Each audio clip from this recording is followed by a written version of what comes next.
ইম্মা ইয়াবলুগান্না ইনদাকাল কিবারা আহাদুহুমা আও কিলাহুমা ফালা তাকুল লাহুমা উফ ওয়ালা তানহারহুমা ওয়া কুল লাহুমা কাওলান কারীমা।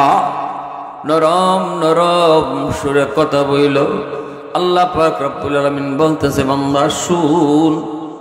সূরাতুল বাকারার ভিতরে আল্লাহ বলতেছে, বন্ধু মানুষ তোমার কাছে জানতে চায় কোন কোন জায়গায় সম্পদ ব্যয় করবে, কোন কোন জায়গায় তার বেতনের টাকা সে খরচ করবে। ওয়াসআলুনাকা মাযা ইউনফিকুন কুল মা আনফাকতুম মিন খায়র ফালিল ওয়ালিদাইনি ওয়াল আকরাবিন। আল্লাহ পাক বলেন, বন্ধু আমার আপনার নবীকে আল্লাহ বলতেছেন, বন্ধু মানুষ তোমার কাছে জানতে চায় কোন কোন জায়গায় টাকা খরচ করবে, কোন কোন জায়গায় তার বেতনের টাকা খরচ করবে, ব্যবসার লাভে টাকা কোন জায়গায় ব্যয় করবে। আল্লাহ বলেন, বন্ধু জবাব তুমি দিও না, জবাব তুমি দিও না, জবাব আমি আল্লাহ দিতেছি। জবাব কে দিতেছে? এ বন্ধু তুমি জানায় দাও, সবার আগে নিজের টাকা, পকেটের টাকা বাপ মার জন্য খরচ হবে। শীতের পোশাকের প্রয়োজন সবার জন্যই প্রয়োজন। আমার নিজের জন্য প্রয়োজন, বিবি বাচ্চার জন্য প্রয়োজন। শীতের কাপড় মার জন্য লাগবে, বাবার জন্য লাগবে। আল্লাহ পাকের সিদ্ধান্ত হলো নিজের পোশাকটা আগে কিনো না, সন্তানের কাপড় আগে কিনবে না, সবার আগে বাপ মার কাপড়টা কিনা লাগবে। ঔষধের প্রয়োজন, একজনের ঔষধ যদি কিনা হয় আর বাকি জনের কিনা যায় না, অথচ ঔষধ তোমার নিজেরও লাগবে, বিবি বাচ্চারও লাগবে, মারও লাগবে। আল্লাহ পাকের সিদ্ধান্ত হলো নিজের ঔষধটাও আগে কিনবা না, বিবি বাচ্চার ঔষধও আগে কিনবা না, আগে বাবারটা, আগে মায়েরটা তোমার কিনা লাগবে। কারণ তোমার পকেটের টাকা সবার আগে বাপ মার জন্য খরচ করতে হবে। সিদ্ধান্ত কার? জোরে আওয়াজ দিয়া কার? ভাইরা বন্ধুরা, জন্য আল্লাহ পাক কয়, ও বান্দা শুন, বুড়া বয়সে বাপ মার দিকে আলাদা নজর রাখো। বুড়া মানুষ এক কথা দুইবার কয়, এক কথা দুই তিনবার কয়, নিজেও জানে না এক কথাই যে বারবার কইতেছে। আল্লাহ বুঝে দিলেন, শিশুকালেও তুমি কিন্তু এক কথা দুইবার তিনবার পাঁচবার কইছো, তখন কিন্তু তোমার বাবা তোমার সাথে রাগ করে নেই, মা তোমার সাথে রাগ করে নেই। হাকিমুল উম্মত মুজাদ্দিদ মিল্লাত মাওলানা আশরাফ আলী থানভী রহমাতুল্লাহি আলাইহি তিনি তার কিতাবের ভিতরে একটা এক্সাম্পল এনেছেন, উদাহরণ মিসাল এনেছেন। একজন বৃদ্ধ বাবা জোয়ান ছেলেকে নিয়া ঘরের দরজার সামনে বসা, গাছের ডালে একটা কাক কা কা কা করে। বুড়া বাবা সন্তানকে জিজ্ঞেস করে, বাজান এটা কিসের ডাক? বৃদ্ধ বয়সে চোখেও তেমন পাওয়ার থাকে না, কানেও ঠিক মতো পাওয়ার থাকে না, ভালো দেখেও না, ভালো শোনেও না। এ বাবা এটা কিসে ডাকে? এই ডাকটা কের ডাক? ছেলে কয়, আব্বা এটা কাউয়া। বাবা আবার জিজ্ঞেস করে, বাজান এটা কিসের ডাক? ছেলে কয়, কইছি না এটা কাউয়া। বাপে আবার কয়, বাবা এটা কিসে ডাকে? কয় বললাম তো, আর কত কইতাম। একটু রাগ হয়ে ছেলে বলতেছে, এটা কাউয়া, এটা কাউয়া। ওইটা ছেলে চলে যেতে চায়, বাবা টান দিয়ে ছেলের আটকায় কয়, বাজান রে যাইস না, একটু পরীক্ষা করেছি বাবা, মনে পড়ে গেছে শিশুকালের কথা। একদিন তুমি শিশুকালে এইভাবে এই জায়গায় আমাকে নিয়ে তুমি বসা ছিলা, এইভাবে গাছের ডালে একটা কাউয়া কা কা করে ডাকতেছিল। তুমি আমাকে বলেছিলে, আব্বু এটা কিসে ডাকে? আমি বলেছিলাম এটা কাক। আবারও বলেছিলে, আব্বু এটা কি? আমি আবারও বলেছি এটা কাক। আবারও বলেছিলে, আব্বু এটা কি? আবারও বলেছিলাম কাক। এখনো মনে আছে বাবার? 10 বার তুমি আমারে জিগাইছো, একবারের জন্য বাবা রাগ করি নাই। আল্লাহু আকবার। 10 বার তুমি আমারে জিগাইছো, একবারের জন্য আমি বাবা রাগ করি নাই, বরং তোমার গালে চুমা দিয়া কইছি বাবা এটা কাক, বাবা এটা কাক। আর আজকে বাবা বুড়া বয়সে তোমারে 3 বার জিগাইছি, তুমি রাগ করে আমার কাছ থেকে উঠে চলে যাও। এজন্য আল্লাহ পাক কইছে বান্দা শুন, বুড়া বয়সে বাপ মার দিকে তুই আলাদা নজর রাখবি, কারণ শিশুকাল, তোমার শিশুকালের যে হালত, আজকে তোমার বাপ মা বৃদ্ধ বয়সে কি হালত। শিশুকালেও তোমার পকেটে টাকা ছিল না, কিছু চাইলে বাবার কাছে তুমি চাইতা, কিছু আনতে বললে বাবার কাছে কইতা, কাপড়ের প্রয়োজন বাবার কাছেই তুমি কাপড় চাইতা, জুতা চাইতা, মজা আনতে চাইলো বাবার কাছে তুমি মজা চাইতা। একটু ইয়াদ করে দেখো, আজকে তোমার বাবাও কিন্তু এমন শিশু কালের মতো, একটা শিশু বাচ্চার মতো, বাবার পকেটেও টাকা নেই, বাবা কিন্তু আজ তোমার কাছেই চায়, মা কিন্তু আজ তোমার কাছেই চায়। এখন তুমি হিসাব মিলাও, শিশুকালে তুমি যখন বাবার কাছে চাইতায়, বাবা তোমারটা কেমনে আনতো। আজকে বুড়া বয়সে বাপ মায় যদি তোমার কাছে কিছু চায়, ওই বাপ মাটাও তুমি ওইভাবে আইনা দিও। অসুবিধা দিতেছে আপনাদের?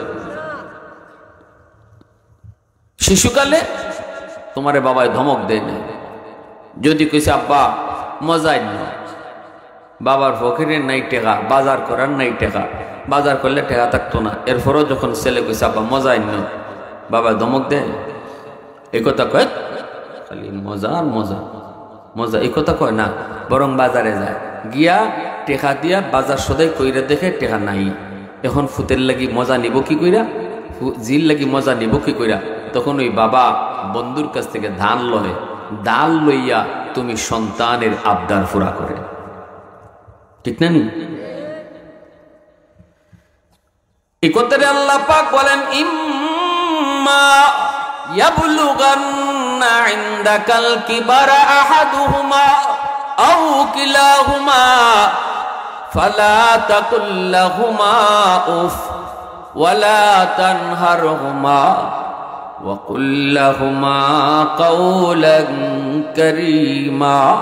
ধমক দিয়ে যদি বাপ মার সাথে তুমি কথা কও, চোখ লাল করে যদি তুমি কথা কও, কিরিমিরি খায়া যদি তুমি কথা কও, মনে নেই করে যুবক, কোনো বাপ মাই সন্তানের খারাপ চায় না। তোমার বাবা যদি তোমার জন্য কিছু বলে, তাহলে তোমার ভালোর জন্যই করে। আজ তুমি বুঝবা না, 2 দিন পরে বুঝবা। কারোর সাথে তুমি চলো, তুমি নিজে বুঝো না এই ছেলেটার সাথে চললে পরে তুমি নষ্ট হবে, তুমি বুঝো না, মনে করেছো তোমার বন্ধু।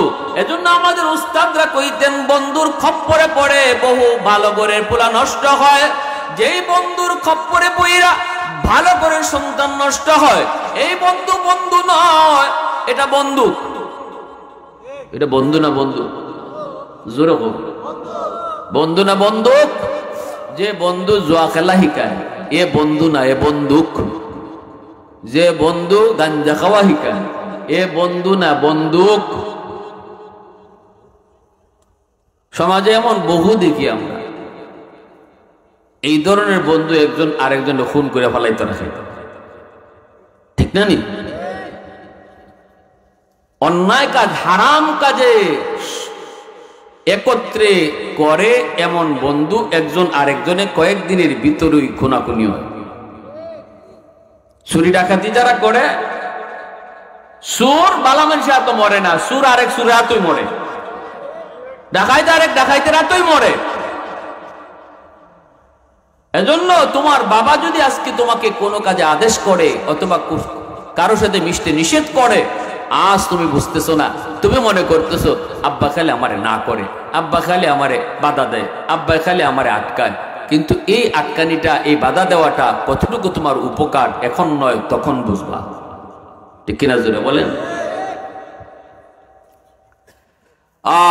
এজন্য কোন সন্তান যদি বাবারে কষ্ট দেয়, মারে কষ্ট দেয়, মা বাবায় তার ভালোর জন্য কিছু কইছিল, এই বাবার সাথে সে খারাপ আচরণ করে, মার সাথে চোখ লাল করে কথা কয়, তাহলে মনে রেখো রসুল বলেন। এখন আমি আপনাদের সামনে আলোচনা করব এই দুনিয়াতে বাপ মার সাথে খারাপ আচরণ কইরা নগদ শাস্তি কি পাইছে, আর মা বাবার দোয়া নিয়া নগদ পুরস্কার কি পাইছে, বাস্তব ঘটনা শোনাবো। রাজি আছেন সবাই ইনশাআল্লাহ? কারা কারা রাজি আছেন হাত উঠে একটু আল্লাহরে দেখান। লা ইলাহা ইল্লাল্লাহ, সবাই।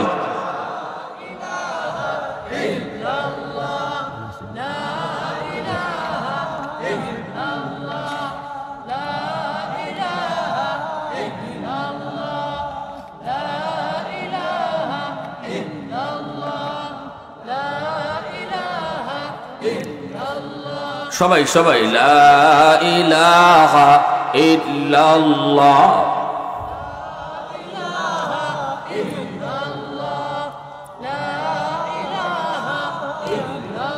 লা ইলাহা ইল্লাল্লাহ মুহাম্মাদুর রাসূলুল্লাহ।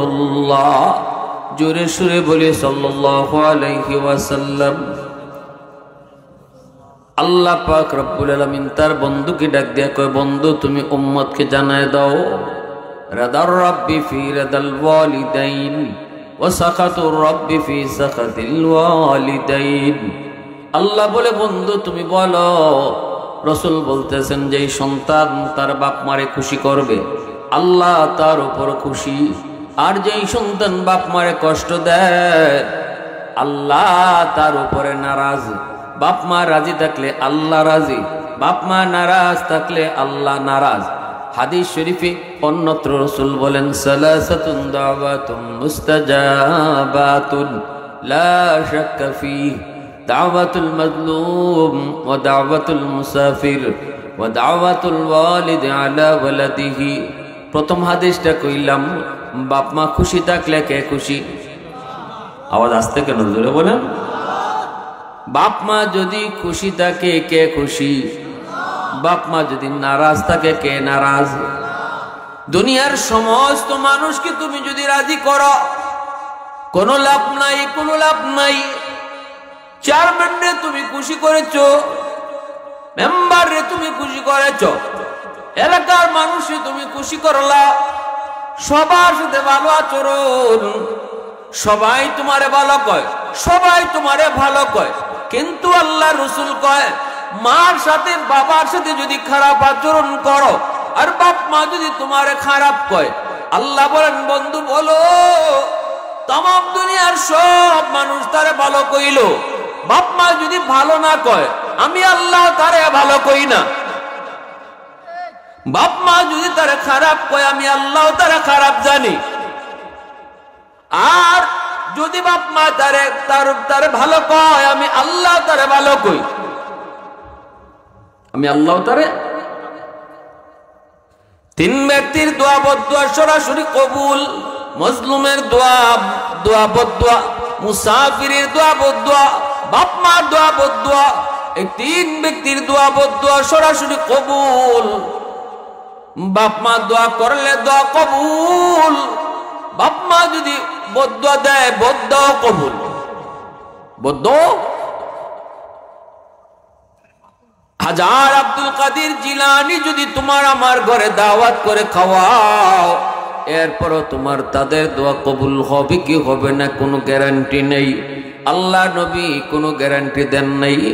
কিন্তু যদি ভাঙ্গা ঘরে তোমার মা হাত বাড়ায়, ভাঙ্গা ঘরে যদি বাবা হাত উঠায় তোমার জন্য দোয়া করে রে যুবক, রসুল বলেন বাপ মার দোয়া কবুল হবে 100% গ্যারান্টি। মঈনুদ্দিন চিশতি দোয়া কবুল হবে কি হবে না গ্যারান্টি নেই। যেহেতু আল্লাহর ওলি, আমরা আশা করি যে আল্লাহ দোয়া কবুল করতে, কারণ আল্লাহর উপর পিয়ারা আব্দুল কাদের জিলানী হাত উঠাইলে আল্লাহ কবুল করতে, এটা আমরা আশাবাদী যে আল্লাহ কবুল করবা, কিন্তু গ্যারান্টি নাই। জোরে বলেন, জোরে বলেন। গ্যারান্টি রসুল দিছেন বাপ মায়ের দোয়া করলে কবুল, এর গ্যারান্টি আছে।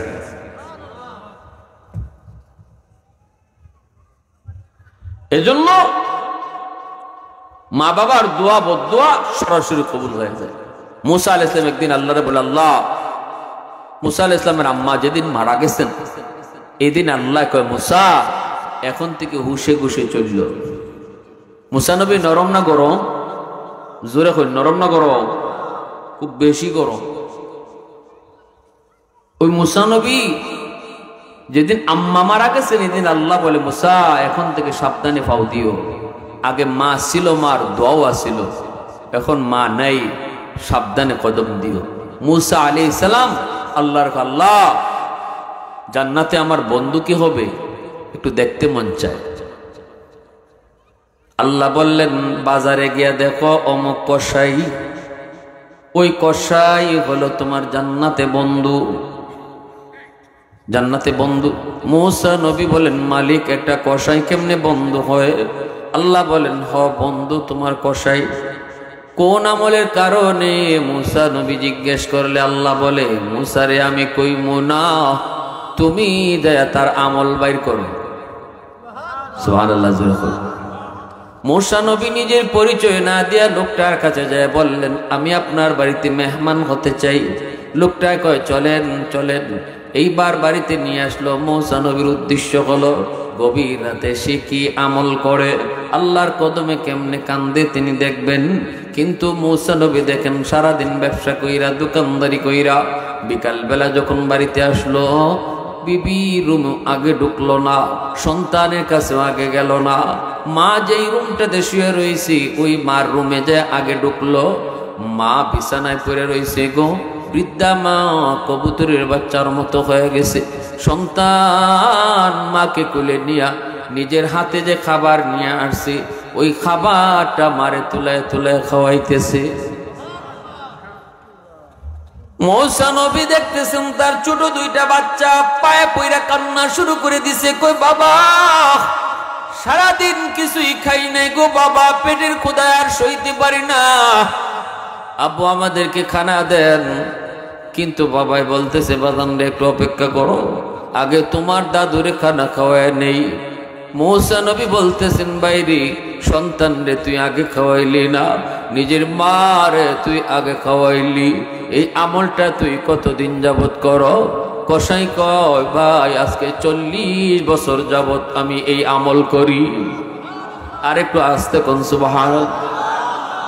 মুসা নবী কয়, ভাই তোমার মা কি যেন দোয়া করলো বুঝি না, একটু কয়। মা দুইটা দোয়া করে সব সময়, সব সময় আমার জন্য দুইটা দোয়া করে, একটা দুনিয়া আর একটা আখিরাতে। দুনিয়ার দোয়া কবুল হয়ে গেছে, আমি পায়া গেছি। মায়ের দোয়া করে, আল্লাহ আমার সন্তানরে তুমি অভাবে ফেলাও না, ছোট্ট দোকানদারি করি, গোশত বেশি, কিন্তু আমার কোনো অভাব নাই। আরেকটা দোয়া করে, মা এই দোয়া কেমনে কবুল হইব আমি বুঝি না, বুঝি না। মুসা নবী কয়, কি দোয়া করে?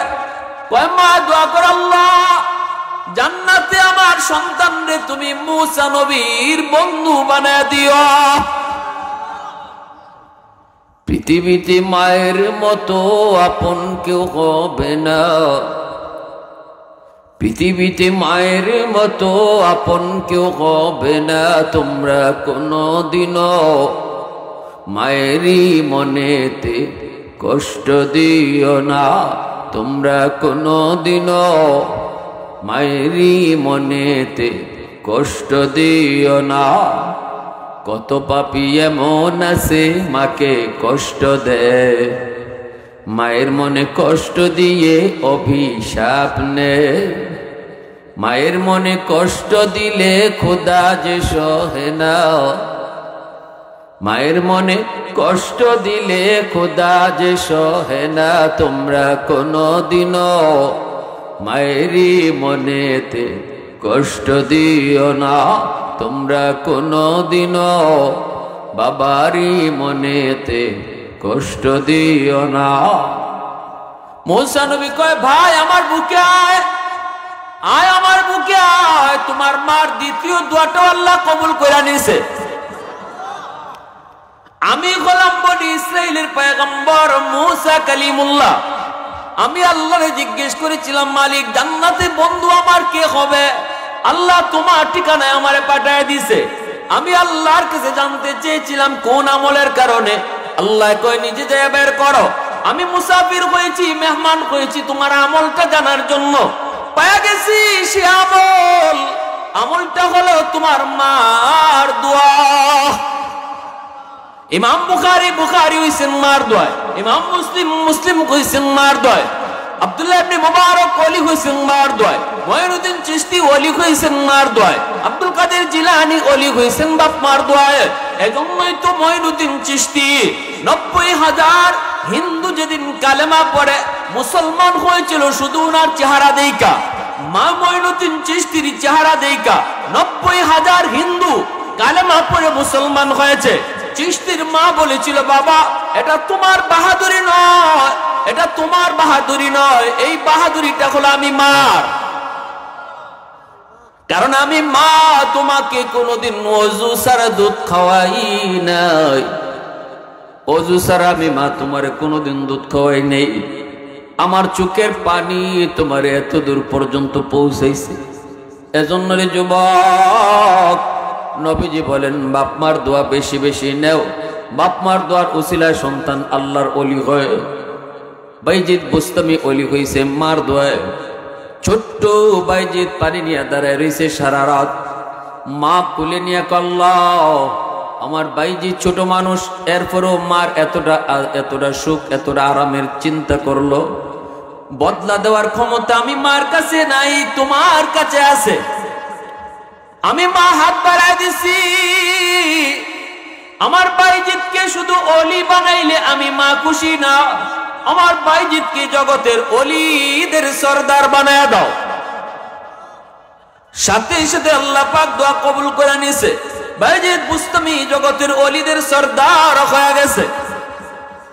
এজন্য বলি যুবক, পড়ালেখায় উন্নতি চাও, ব্যবসা বাণিজ্য উন্নতি চাও, হাকিমুল উম্মত মুজাদ্দিদ মিল্লাত মাওলানা আশরাফ আলী থানভী বলেন, যে সন্তান বাপ মার দোয়া নিয়ে চলবো, মা বাবারে খুশি কইরা চলবো, বাপ মার কথা মতো চলবো, ১ নম্বর ফায়দা হলো আল্লাহ তারে দুনিয়াতে হায়াতের ভিতরে বরকত বাড়ায় দেয়। বিপদ তার উপরে পড়ার কথা, ঠাটা তার মাথা পড়ার কথা, বাপ মার দোয়া নিয়ে যেই সন্তানে চলবো ওই ঠাটা আল্লাহ পাক ফিরায় দেয়। ২ নম্বর হলো যেই সন্তান মা বাবার দোয়া নিয়ে চলে, বাপ মার কথা মতো চলে, আল্লাহ তার রিজিকের ভিতরে বরকত বাড়ায় দেন, রিজিকের ভিতরে আল্লাহ বরকত বাড়ায় দেন। ৩ নম্বর হলো যদি কোনো সন্তান বাপ মার দোয়া নিয়ে চলে, ৩ নম্বর হলো তার সন্তানকে আল্লাহ আদর্শ সন্তান বানান। ৪ নম্বর ফায়দা হলো যেই সন্তান বাপ মারে খুশি রাইখা চলবো, বাপ মারে খুশি রাইখা চলবো, আল্লাহ পাক ওই সন্তান যদি গরিব হয় তবুও তারে আল্লাহ মক্কা মদিনা জিয়ারত করাইব। আরো আসতে কোন সুবহানাল্লাহ। মক্কা মদিনা জিয়ারত করার ইচ্ছা আসেনি না নাই? আর যে সন্তান বাপ মার কলিজায় ব্যথা দিব, ওই সন্তানের ১ নম্বর ক্ষতি হইল দুনিয়াতে তার হায়াতের বরকত আল্লাহ কেড়ে নিব। ২ নম্বর রিজিকের বরকত আল্লাহ কেড়ে নিব। অতএব বাপ মার দোয়া নিয়ে চলার দরকার আসেনি না নাই? যাদের বাপ মা দুনিয়াতে আছেন আমরা অবশ্যই বাপ মার দোয়া নিয়ে চলবো, মা বাবার সাথে বেয়াদবি করব না। রাতের বেলা ঘুমানোর আগে কষ্ট যদি দিয়া থাকি, ঘুমাইবার আগে মাপ চেয়ে নিব। রাসূল বলেন, মান আসবাহা মুতিআন লিল্লাহি ফি ওয়ালিদিহি আসবাহা লাহু বাবানে মাফতুহান মিনাল জান্নাহ। রাতের বেলা সন্তান যদি মা বাবার কাছ থেকে মাপ নিয়ে খুশি রেখে ঘুমাইতে পারে, সকাল হওয়া মাত্রই আল্লাহ তার জন্য জান্নাতের দরজা খুলে দেয়। আজ রাত আমরা মা বাবারে খুশি করে ঘুমাবো। বাপ মারে খুশি করতে লক্ষ টাকা খরচ করতে হয় না। মুখ বইরে আম্মাকে ডাইকে দেখো, মা খুশি। বাবারে আব্বাকে ডাকো, বাবা ঘুমাইতে গেছে, মশাইটা নিয়ে তুমি টানায় দাও, বাবার মাথায় একটু তেল লাগাই দাও, দেখবা বাবা খুশি হয়ে গেছে।